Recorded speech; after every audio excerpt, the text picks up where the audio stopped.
Hello everyone, I'm the Enforcer, and welcome to the breaking news. Please make sure to like, comment, and subscribe, and support us on Patreon, link in the description below.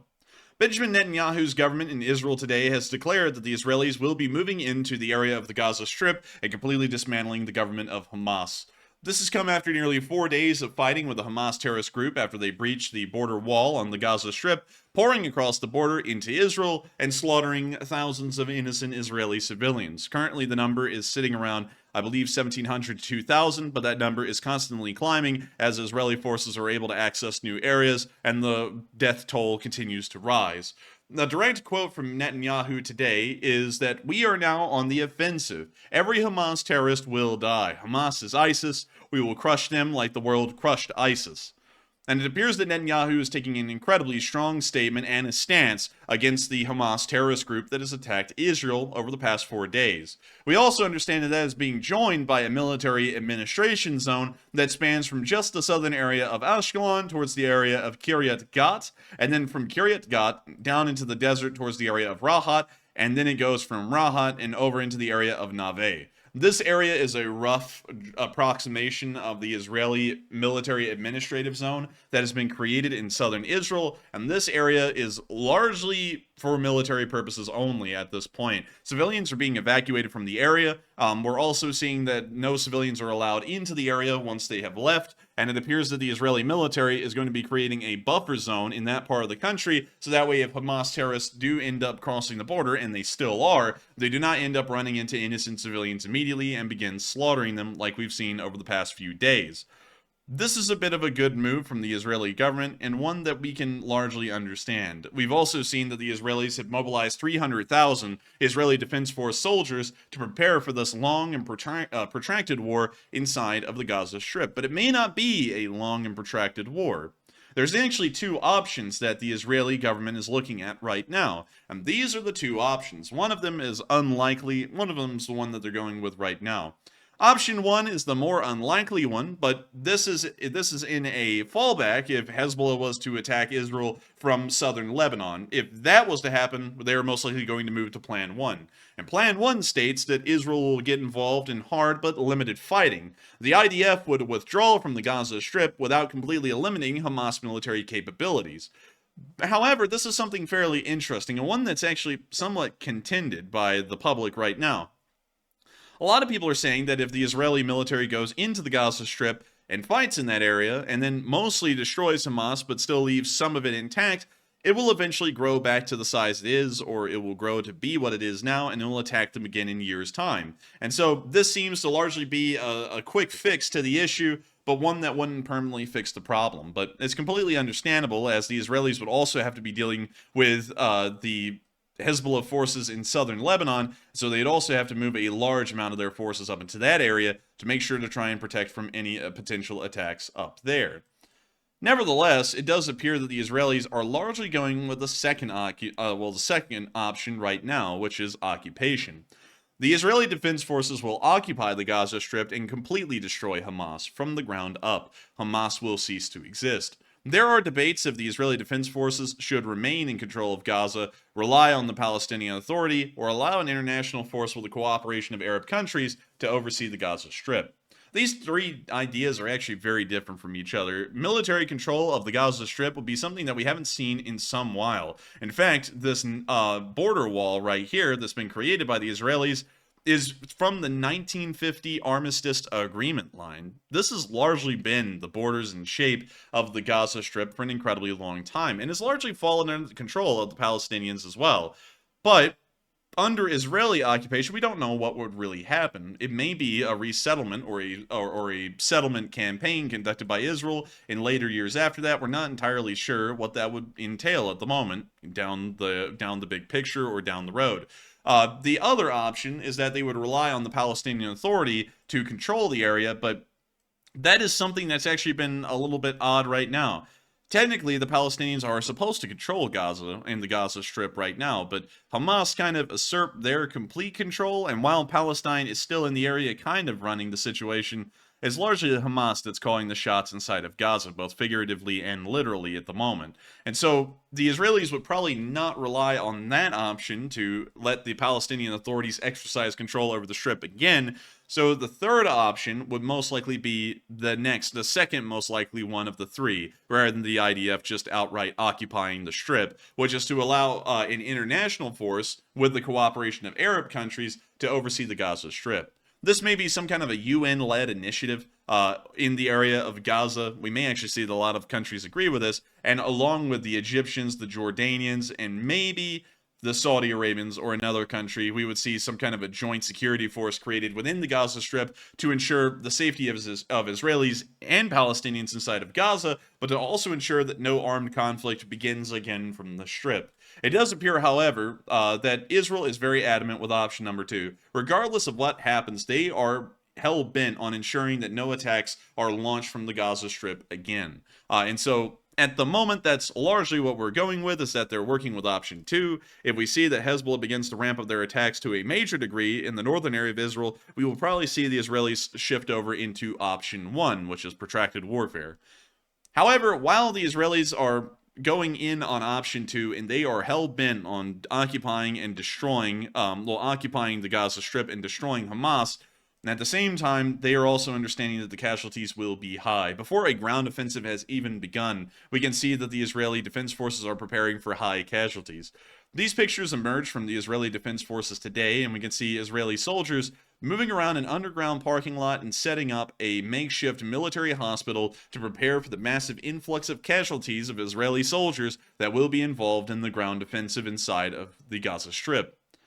This is already showing us that while the Israelis have made a firm stance, it will be a costly stance for Israel, and we may see that a large amount of Israeli soldiers end up getting wounded and killed because of this move.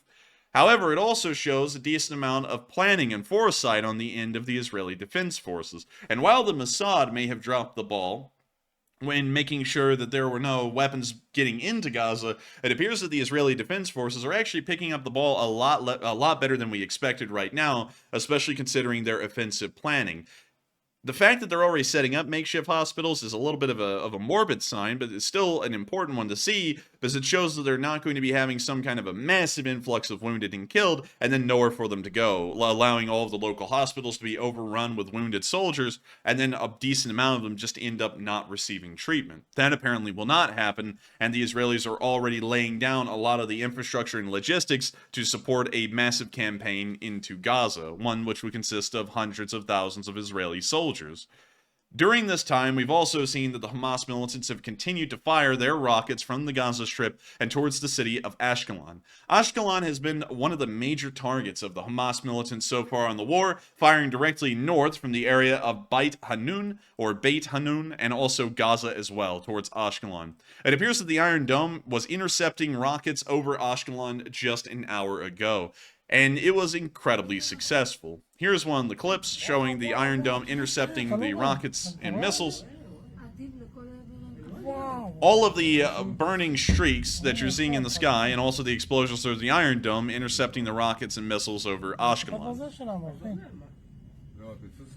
We can also see 2 more missiles fired from the Iron Dome to intercept some straggling rockets that were left behind.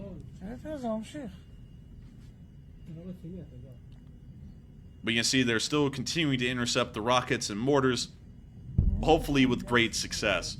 Some rockets and mortars have actually been able to overwhelm the Iron Dome system and make it all the way into Israel, colliding with their targets, but that number has been incredibly small compared to the overwhelming amount of rockets and missiles, as well as mortars that have been fired into Israel. But with that, we're now going to be moving on from the town of Ashkelon in Israel and on up into the area of Ukraine, as today we heard some very interesting news that the Project 22-160 coastal patrol boat, or more of a patrol vessel, may have been stricken today by a Russian mine outside the city of Sevastopol. According to the news that we got, the Pavel Derzhavin is the ship that may have stricken a Russian mine, it being a Russian patrol vessel. This is the same class that the Vasily Baikov, as well as the Sergei Shavin, I believe, are both a part of. This is one of the most modern ships in the Russian Black Sea Fleet as far as their construction year goes, and we've seen that they have been mired with many issues. They've always been claimed to have been hit and destroyed, but we have never heard of one clearly having some kind of a collision or an explosion near Sevastopol. The original story that came out for this ship is that it had blown up at its moorings in the harbor of Sevastopol, but now the story has evolved to the ship possibly exploding just inside or right outside the bay after it hit a Russian anti-ship mine that was set up in front of the harbor. We're not exactly sure what has happened at the moment, but it appears that there's a fairly consistent story that the ship is on fire, adrift, or sinking due to some kind of an explosion caused by some sort of a source, whether it be a Russian anti-ship mine or whether it even be just a random explosion inside the ship. Maybe the ammunition stores inside of the ship began to explode. We're not entirely sure at the moment, but we have heard that the Pavel Derzhavin may have been critically damaged to the point it was destroyed. We're still waiting on official confirmation and video footage to back up those claims, but that's all the information that we have at the moment. And moving on into another bit of news inside of Ukraine, we have seen that the Russian offensive just north and west of Avdiivka near Krasnoarivka has continued today, and the amount of Russian forces on the move has been astonishing. This is just one clip from the area of Krasnoarivka, but it shows you the raw number of tanks and armored personnel carriers that the Russians have on the move in this area right now. In this video alone, it appears that they have an entire battalion tactical group on the move as a single column as Ukrainian artillery begins landing around the column. We've never seen anything like this before being conducted by the Russians, an offensive this sloppily conducted, and we're assuming that this is a hell-bent mission of the Russians to try and encircle Avdiivka, but at the same time, it's been poorly conducted so far. Yesterday, we saw human waves of Russian infantry running through open fields and incredibly packed formations, and from what we understand, that led to unbelievable infantry casualties. We've also seen that Russian armored vehicles have had a very hard time dealing with the Rasputitsa, and that is also another odd occurrence of this offensive, is that this offensive is starting right when the Rasputitsa begins. The Rasputitsa is a form of weather, a kind of climate or an environment that you find within Eastern Europe, and Rasputitsa largely translates into a time without roads. The reason why it has that name is because the rain, along with the kind of soil in the area of Eastern Europe, usually produces this terrible sludge kind of a material over the entire surface of the earth that is almost impassable to anything heavier than a person, and even people have a hard time traveling through Rasputitsa mud.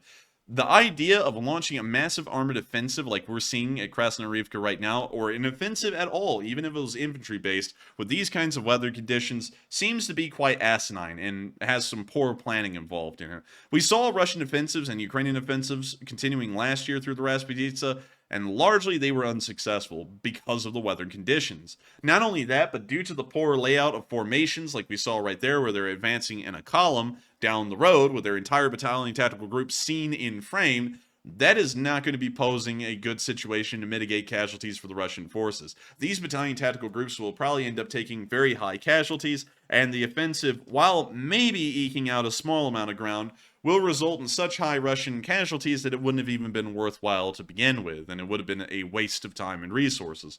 But nevertheless, we are seeing the Russians attempting another offensive at Avdiivka, and it's incredibly rare because we haven't seen the Russians conduct an actual offensive since the end of the Battle of Bakhmut, which was around May of this year.